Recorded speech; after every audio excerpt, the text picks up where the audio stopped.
Hello बच्चों, welcome back to विज्ञान institute. बेटा जो लास्ट लेक्चर था हमारा, उसमें हम लोगों ने क्या किया था, उसमें हम लोगों ने फील्ड लाइंस तक के कॉन्सेप्ट को डिस्कस कर लिया था, राइट। अब हम लोग क्या करेंगे, नेक्स्ट जो हमारा पोर्शन है इस चैप्टर का उसको स्टार्ट करने वाले हैं। और ये जो पोर्शन है ये आपके एग्जाम पॉइंट ऑफ व्यू से बहुत ज़्यादा इंपॉर्टेंट है, तो ध्यान रखना। अब ये जो टॉपिक मैं आगे पढ़ाने वाला हूँ that is the magnetic electric flux and Gauss theorem. तो ये गॉस थ्योरम वाला जो पूरा कॉन्सेप्ट है, यहाँ से एग्जाम में क्वेश्चन बहुत ज़्यादा पूछे जाते हैं, इसका काफ़ी ज़्यादा वेटेज है, ठीक है। तो इसको आपको बहुत अच्छे से करना है। So let us start the topic. So सबसे पहले इसमें मैं स्टार्ट करता हूँ इलेक्ट्रिक फ्लक्स से, ठीक है। सबसे पहले कहानी को स्टार्ट करेंगे इलेक्ट्रिक फ्लक्स से कि इलेक्ट्रिक फ्लक्स क्या है। तो इलेक्ट्रिक फ्लक्स से भी पहले हम लोग एक चीज और समझने की कोशिश करेंगे कि एक इंपॉर्टेंट क्वांटिटी होती है जिसको हम बोलते हैं एरिया वेक्टर। कभी कभी क्या होता है, हमारे पास बहुत सारी ऐसी सिचुएशंस होती हैं जहां पर एरिया वेक्टर की जो डायरेक्शन है इट मस्ट बी नॉन। अगर आप एरिया वेक्टर, एरिया की डायरेक्शन, जो सरफेस एरिया उसकी डायरेक्शन नहीं पता है तो हम वहां पर क्या करते हैं, काम को अपने नहीं कर पाते हैं। दैट इज वाई हमें एरिया वेक्टर वहां पर पता होना कंपलसरी है। तो अगर मैं एरिया वेक्टर की बात करूं कि भाई कोई एक सरफेस है, उसके एरिया की डायरेक्शन क्या होगी, तो उसके एरिया की डायरेक्शन नॉर्मली जो होती है हमारी, it is always normal to the surface in outward direction. So if suppose I have a surface called this, मान लो मेरे पास इस तरह कोई सरफेस है, ठीक है। तो इसका जो एरिया वेक्टर आएगा हमारा, ये क्या आएगा, it will be normal to the surface. So like in this direction that area vector will be this. So this is the area vector. मतलब इस बोर्ड के अगर यहाँ पर बात करी जाए तो ये जो हमारा बोर्ड है, अगर ये मेरा इस सरफेस एरिया है तो इस सरफेस एरिया के जस्ट आउटवर्ड डायरेक्शन, बाहर की तरफ जो डायरेक्शन होगी, ये क्या डायरेक्शन होगी हमारी, एरिया वेक्टर की डायरेक्शन होगी। तो डायरेक्शन जो होती है ध्यान रखना, नॉर्मल टू द सरफेस, या फिर ये कह लो outward normal to the surface, outward normal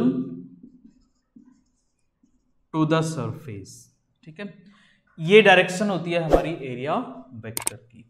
तो अब हम समझेंगे कि इलेक्ट्रिक फ्लक्स क्या है और इसको किस तरह से हम लोग कैलकुलेट करेंगे, उसकी बात समझेंगे, ठीक है। तो इलेक्ट्रिक फ्लक्स की अगर हम बात करें तो बेसिकली इलेक्ट्रिक फ्लक्स क्या है हमारे पास, देखो आपने इलेक्ट्रिक फील्ड लाइंस को पढ़ा था, ठीक है।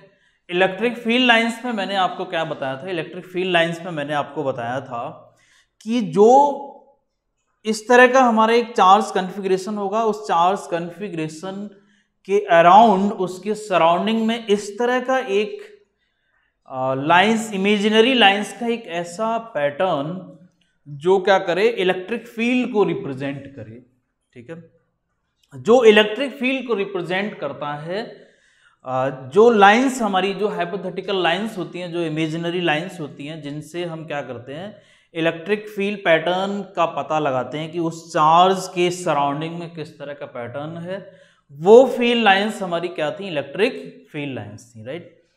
अब यहां पर अगर मान लो मेरे पास एक एरिया, एक सरफेस एरिया है कुछ, ठीक है, कोई एक सरफेस रखा हुआ है and suppose that is the surface,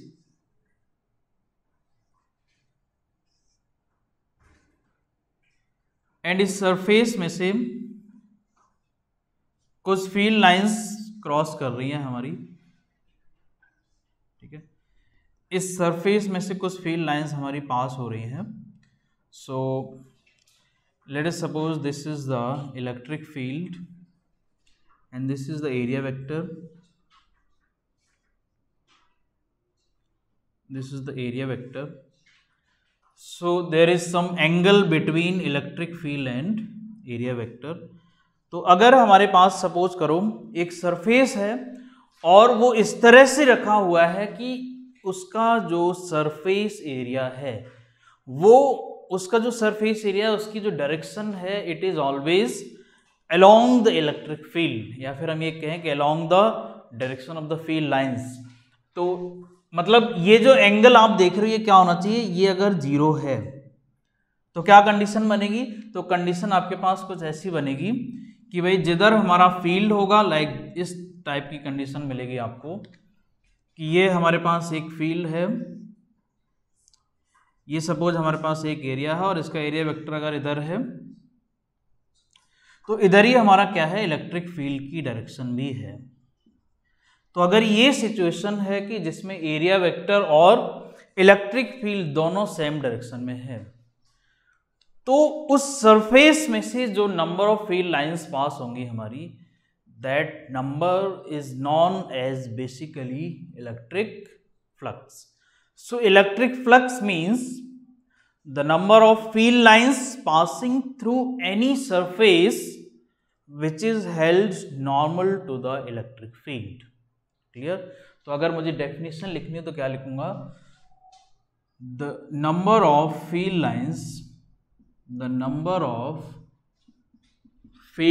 lines passing through a surface, the number of field lines passing through a surface which is held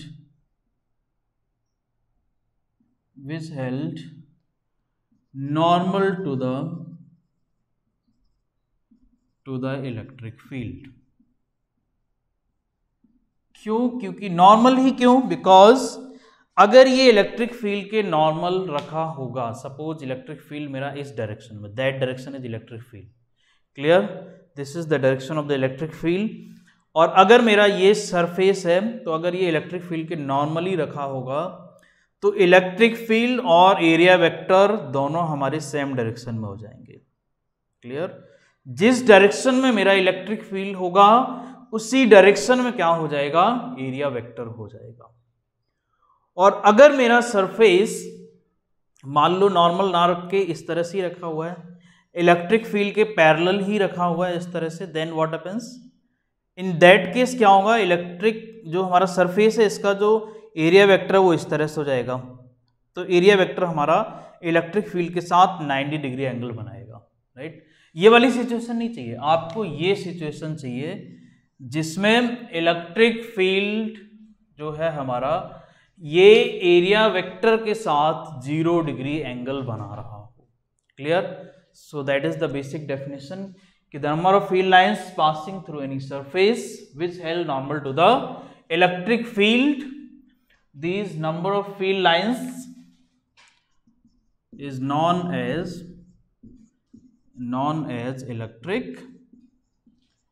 electric flux. Okay, तो ये हो गया मेरा इलेक्ट्रिक फ्लक्स की definition.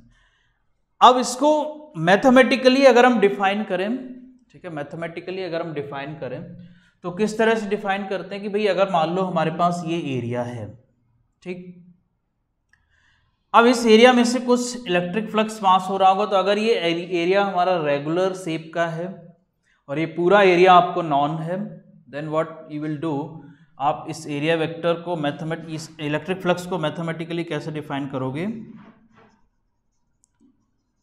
Mathematically it is defined as represented by phi and E, suffix में ये क्या आएगा, ई आएगा। So mathematically we can say that electric field and this surface area, if the area of the surface, this surface is A, and electric field, magnitude of the electric field is E, and if that surface is held normal to the electric field, in that case product of this electric field and area is known as electric flux. That is the mathematical definition. Clear? But ये formula जब भी आप use करोगे when my surface is regular and the total area is given. Okay, and साथ में ये भी ध्यान रखना कि the area vector must be along the direction of electric field. अच्छा, अब अगर मान लो ये एरिया वेक्टर इलेक्ट्रिक फील्ड की डायरेक्शन में ना हो, ठीक है, या फिर ऐसी सिचुएशन हो कि इलेक्ट्रिक फील्ड की डायरेक्शन में तो है मेरा एरिया वेक्टर, लेकिन जो ये एरिया है ये अब रेगुलर नहीं है, मींस ये सरफेस हमारा रेगुलर शेप का नहीं है, तो क्या करना पड़ेगा, हमें इसको स्मॉल स्मॉल पीसेस में ब्रेक करना पड़ेगा। ओके, इस एरिया को हमें, सरफेस एरिया को क्या करना पड़ेगा, स्मॉल स्मॉल पीसेस में ब्रेक करना पड़ेगा, स्मॉल स्मॉल पार्ट्स में ब्रेक करना पड़ेगा। And what will happen then हम क्या करेंगे, एक स्मॉल पोर्शन के लिए इलेक्ट्रिक फ्लक्स निकालेंगे, एक स्मॉल एरिया से इलेक्ट्रिक फ्लक्स निकालेंगे, एंड देन सभी के लिए इसी तरह से निकालने के बाद हम क्या कर देंगे, उनको एडअप कर देंगे। Because electric flux is scalar quantity, it is not a vector quantity. So यहां पर वेक्टर एडिशन आपको लगाने की जरूरत नहीं है, आप नॉर्मली इनको स्केलर तरीके से ऐड कर सकते हो। नॉर्मली जो हमारा अलजेब्रिक सम होता है उस तरह से आप क्या करोगे, सारे के सारे स्मॉल स्मॉल एरिया से क्या करना है, इलेक्ट्रिक फ्लक्स कैलकुलेट कर लेना है। Then you have to just add them algebraically and that जो वैल्यू आएगी आपके पास, that will be the electric total electric flux passes through that surface. तो जरा देखते हैं इसको भी किस तरह से करना होता है। तो यहां पर अगर हमें मान लो एक इरेगुलर सरफेस, इरेगुलर शेप का एरिया दे दिया, तो इन दैट, अच्छा इसमें कंडीशन यहां पर यह है कि आपको जो है एंगल सेम दे रखा है, मतलब एंगल जो है वो सेम डायरेक्शन में है। I mean area vector and electric field के बीच का जो एंगल है वो 0 है, मतलब सरफेस मेरा नॉर्मली हेल्ड कर रहा है। ठीक है, सरफेस मेरा नॉर्मली प्लेस किया गया है इलेक्ट्रिक फील्ड के। ठीक है, तो इस तरह से जब इसको रखोगे, इन दैट केस क्या होगा, आप एक स्मॉल एरिया कंसीडर करोगे, लाइक यहाँ कंसीडर कर लिया, फिर एक और कंसीडर करोगे, लाइक यहाँ कंसीडर कर लिया, फिर यहाँ कंसीडर कर लिया। So there will be lot of small small areas. So may be कि this is DA1, this is DA2, तो इसका एरिया वेक्टर इधर होगा DA2, right, electric field, and similarly DA3 and so on. ठीक है, in that case आप क्या करोगे, in that case how will you write the formula, तो यहां तो आपको समझ आएगा, E इंटू A आपने सिंपली कर देना है। बट अगर फॉर स्मॉल एरिया अगर हम निकालें, for small area, in that case flux भी मेरा स्मॉल होगा, d5e, and that will be E is what, electric field multiplied by small area, so EDA, this will B EDA। अब अगर आप एक फ्लक्स, एक सरफेस से निकालना चाह रहे हो तो D1 हो जाएगा, तो DA1 हो जाएगा। For other small area element से क्या होगा, एरिया एलिमेंट से क्या आएगा, D2 हो जाएगा, और ये हो जाएगा हमारा EDA2। Similarly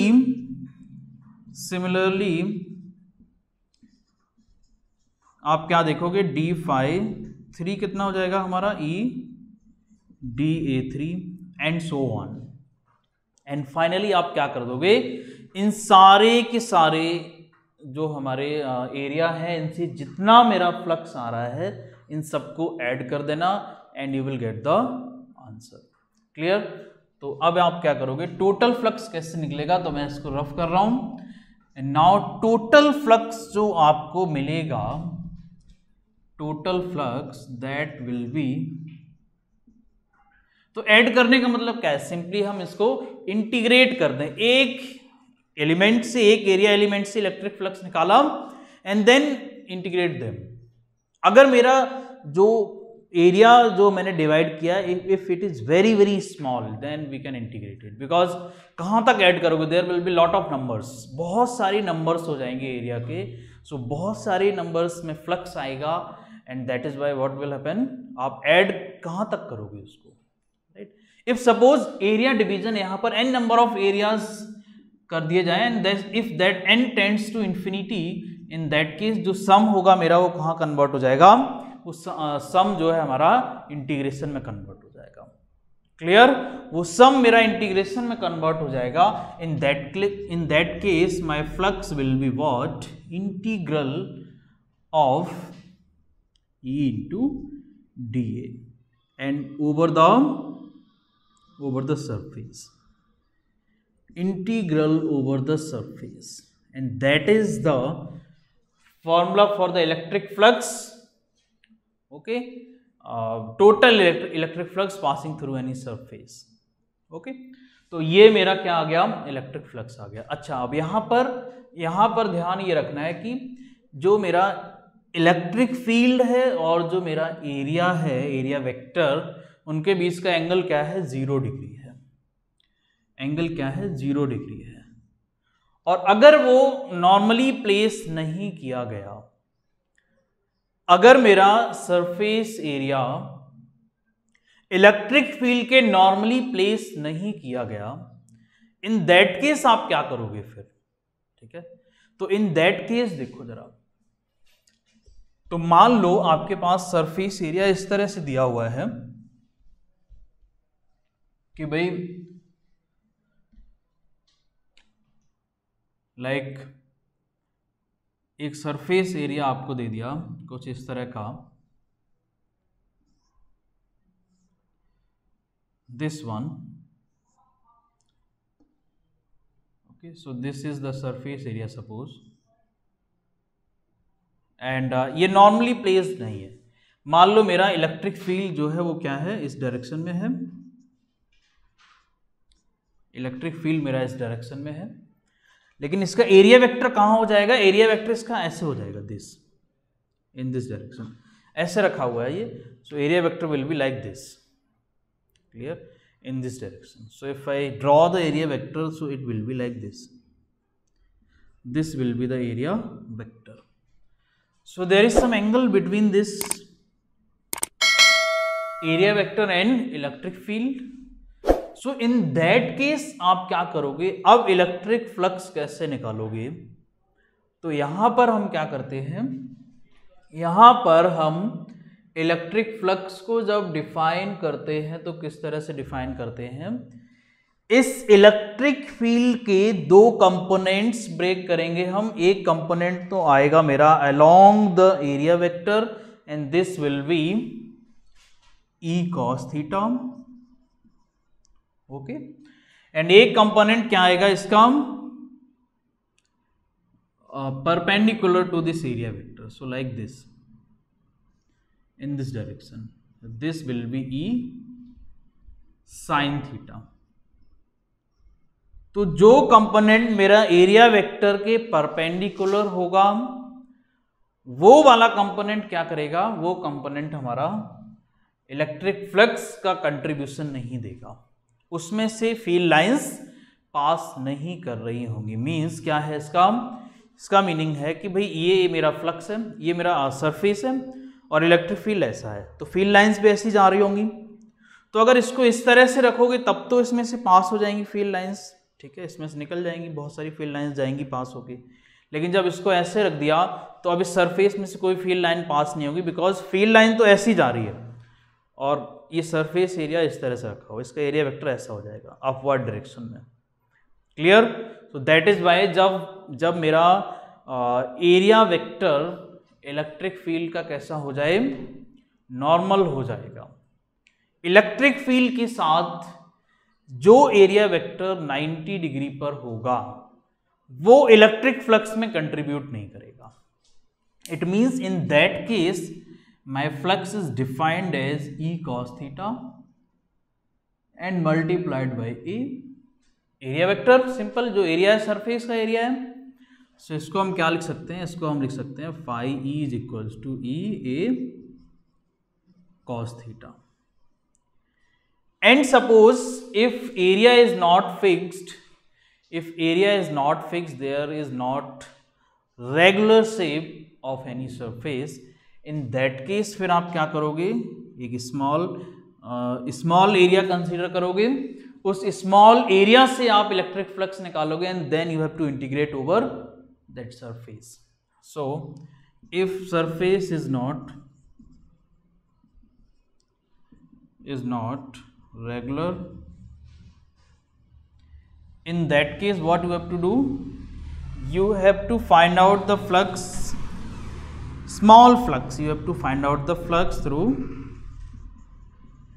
flux through small area कितना हो जाएगा, डी फाई ई आएगा, and this will be E d A cos theta, it will be E d A cos theta. पहले ई डी ए था बिकॉज कॉस थीटा हमारा क्या था, वहां पर 0 डिग्री था, so that is why cos 0 हमारा 1 हो रहा था, सो इसलिए वहां ई डी ए आ रहा था। बट अब क्या आएगा, ई डी ए कॉस थीटा आएगा, और टोटल फ्लक्स आप दोबारा से यहां कैलकुलेट कर सकते हो, क्या आएगा हमारा total flux, so total flux will be phi e and which is nothing but integrate over the surface E dA cos theta, and this is what surface integral करना है।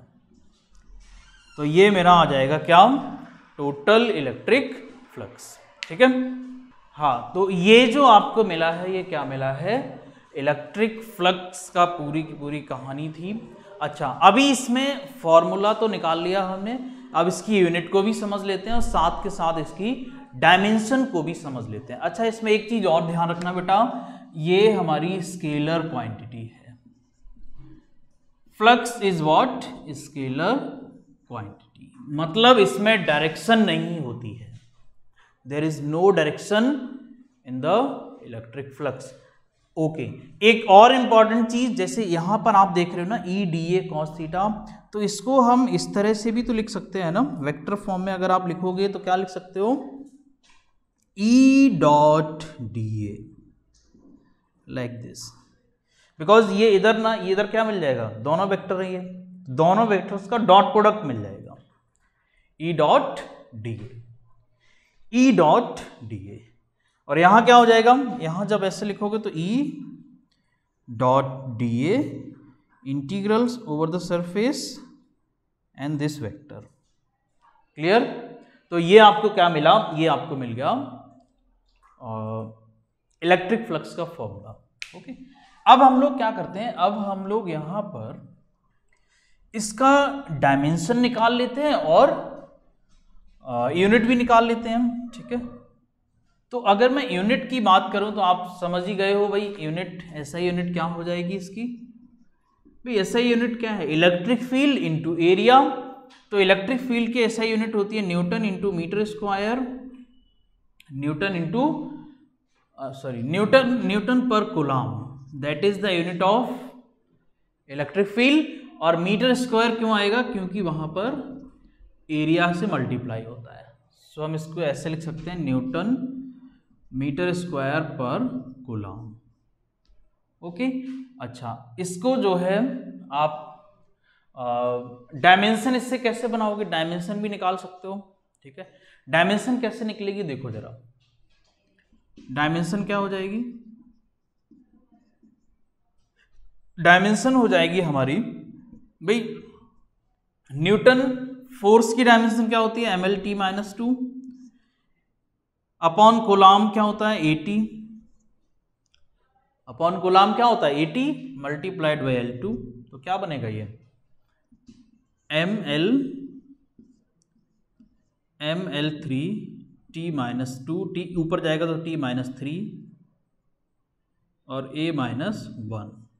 Okay, M L 3 T minus 3 a minus 1। तो ये आपकी क्या है, ये आपकी dimension आ रही है, किसकी, आपकी नहीं, इलेक्ट्रिक फ्लक्स की, ठीक है। ये इलेक्ट्रिक फ्लक्स की डायमेंशन आ रही है। ओके, तो यहां तक आपको कोई दिक्कत नहीं होगी, इलेक्ट्रिक फ्लक्स की डायमेंशन निकाल ली हमने, उसकी यूनिट निकाल ली, उसका फॉर्मूला समझ लिया, कब कौन सा फॉर्मूला अप्लाई करना है वो आपको समझ आ गया। ओके, अगर वेक्टर फॉर्म में इलेक्ट्रिक फील्ड दिया है और एरिया वेक्टर भी दिया है, then you have to just use dot product of two vectors. Okay, देखो एक क्वेश्चन बताता हूं मैं यहां पर, एक क्वेश्चन मैं आपको यहां पर बता देता हूं।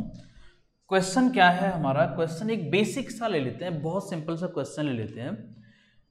क्वेश्चन इज दैट कि अगर मैं आपको एक इलेक्ट्रिक फील्ड लगा के दे दूं, वेक्टर फॉर्म में मैंने लगा के दे दिया, ये क्वेश्चन बहुत फ्रिक्वेंटली पूछा जाता है, मैं बता रहा हूं आपको।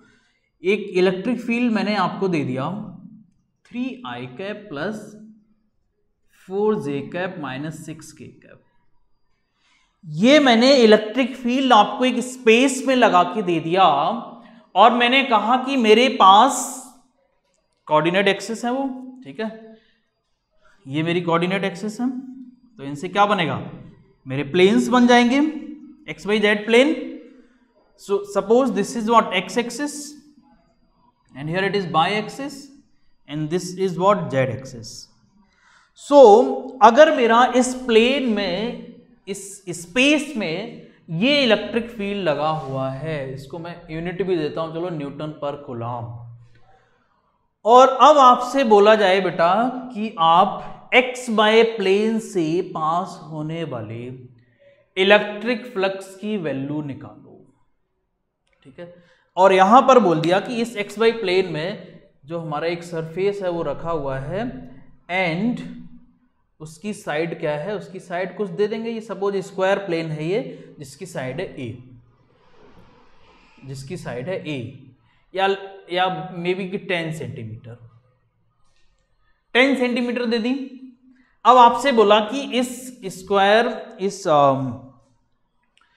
स्क्वायर से पास होने वाला इलेक्ट्रिक फ्लक्स बताओ. इसके जो हमारा एक्स वाई प्लेन है उसमें से पास होने वाला इलेक्ट्रिक फ्लक्स. तो ये जब एक्स वाई प्लेन में रखा होगा ये हमारा स्क्वायर, ये सरफेस जब एक्स वाई प्लेन में होगा तो आपको पता है इसका एरिया वेक्टर कहाँ होगा, जेड एक्सिस पर होगा. एरिया वेक्टर कहाँ होगा, जेड एक्सिस पर होगा. और अगर जेड एक्सिस पर होगा बेटा तो ये एरिया की वैल्यू क्या आ जाएगी वेक्टर फॉर्म में. इस 10 को आप मीटर में चेंज कर लेना, -2. और क्या होता है फॉर्मूला, मीटर जो एरिया है हमारा उसका इसका क्या फॉर्मूला होगा, स्क्वायर के फॉर्म में साइड स्क्वायर, तो दिस स्क्वायर. और डायरेक्शन क्या आ जाएगी, डायरेक्शन आ जाएगी बेटा के कैप. क्यों, क्योंकि आपको पता है इसका एरिया वेक्टर तो जेड एक्सिस पर है. इसका area vector X Y plane का एरिया वेक्टर कहां जा रहा है, जेड एक्सिस पर जा रहा है. तो यहां क्या बन जाएगा, ये बन जाएगा 10 -2 और ये पावर -2 हो जाएगी, 10⁻⁻² के कैप.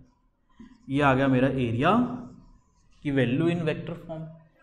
अब आपसे बोला जाए कि आप फ्लक्स निकालो इस एक्स वाई प्लेन से, तो फ्लक्स निकालना आप कितना आसान हो गया. क्या करोगे, electric field dot area vector, because dot product करना है, वेक्टर फॉर्म में दिया हुआ है. तो यहां क्या बन जाएगा, ये मीटर स्क्वायर में ही आ रहा है. ठीक है, यूनिट मीटर स्क्वायर में है. तो क्या हो जाएगा, ये E की वैल्यू ये है 3i cap + 4j cap -6k cap dot A कितना मेरा 10⁻⁻² के कैप. तो अब आप जानते हो कि आई जे इसमें है ही नहीं. इट मीन्स आई जे वाला टर्म 0 हो जाएगा, सीधा k से k डॉट कर दोगे. तो अल्टीमेटली आपको क्या मिल रहा है, ये फ्लक्स मिल रहा है -10 × 10⁻⁻² न्यूटन एंड मीटर स्क्वायर पर कूलम. तो ये मेरा इलेक्ट्रिक फ्लक्स आ गया. ठीक है, ये मेरा इलेक्ट्रिक फ्लक्स आ रहा है जो एक्स वाई प्लेन से पास हो रहा है. अब आपसे बोला जाए कि यही स्क्वायर मेरा, मान लो इसी में इसके बैक वाले सरफेस से मुझे निकालना है. ये तो फ्रंट सरफेस हो गया. अगर मुझे इसी प्लेन पर ये जो मेरे पास एक सरफेस रखा हुआ है, इस सरफेस के बैक वाले फेस से निकालना है कितना इलेक्ट्रिक फ्लक्स पास हो रहा होगा. तो बैक वाले में क्या होगा, जो हमारा इसका एरिया होगा वो जेड डायरेक्शन पे चला जाएगा अंदर की तरफ, इनटू द बोर्ड. क्लियर, और वो भी -z में चला जाएगा.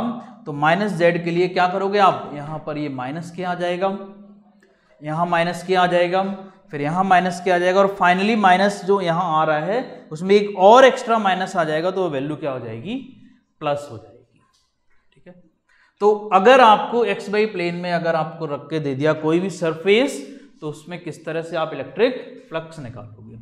ओके, सिमिलरली अब आपसे अगर ये बोलता कि मैंने इस सरफेस को एक्स वाई प्लेन में ना रखकर मैंने कहीं सपोज बाई जेड प्लेन में रख दिया, अगर मैं इसको बाई जेड प्लेन में रख देता तो इसका इलेक्ट्रिक फ्लक्स की वैल्यू क्या होती. तो इन दैट केस जब ये यहां रखा होता तो आपको क्या मिलता, आपको कुछ इस तरह का मिलता सरफेस दिस.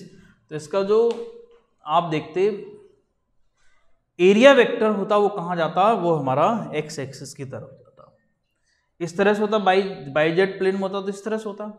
ठीक है, and in that case it's area vector will B along the x axis, और जब एक्स एक्सिस के अलोंग होता कि अगर ये हमारा एरिया वेक्टर, ये हमारा सरफेस कहाँ होता, बाई जेड प्लेन पे होता, तो जब मैं बाई जेड की बात करता तो तब क्या होता, ई तो आपका यही रहेगा, ये ई नहीं बदलेगा, लेकिन ये एरिया बदल जाएगा।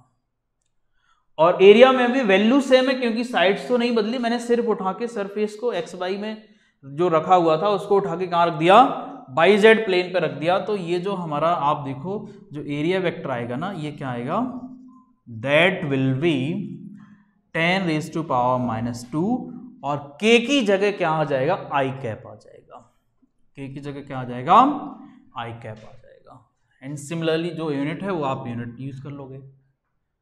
Okay, and now what will be the flux in this bi-jet plane? So this will be this electric field 3i cap plus 4j minus 6k e into a क्या है मेरा 10⁻⁻² i cap। अब यहाँ i का i से हो जाएगा, बाकी j और k जहाँ 0 है, तो सिंपली अब आंसर क्या आएगा यहाँ पर 3 × 10⁻⁻² एंड i × i 1 हो जाएगा, एंड इसका यूनिट लिख दो न्यूटन × मीटर स्क्वायर पर कूलम। तो ये बाई जेड प्लेन से आ गया आंसर, ठीक है। सिमिलरली अगर ये माइनस, या फिर ये कहता है कि बाई जेड प्लेन में जो हमारा फ्रंट वाला फेस है उसके जस्ट अपोजिट वाले फेस से बताओ, ऐसा बाई जेड प्लेन हो गया ये।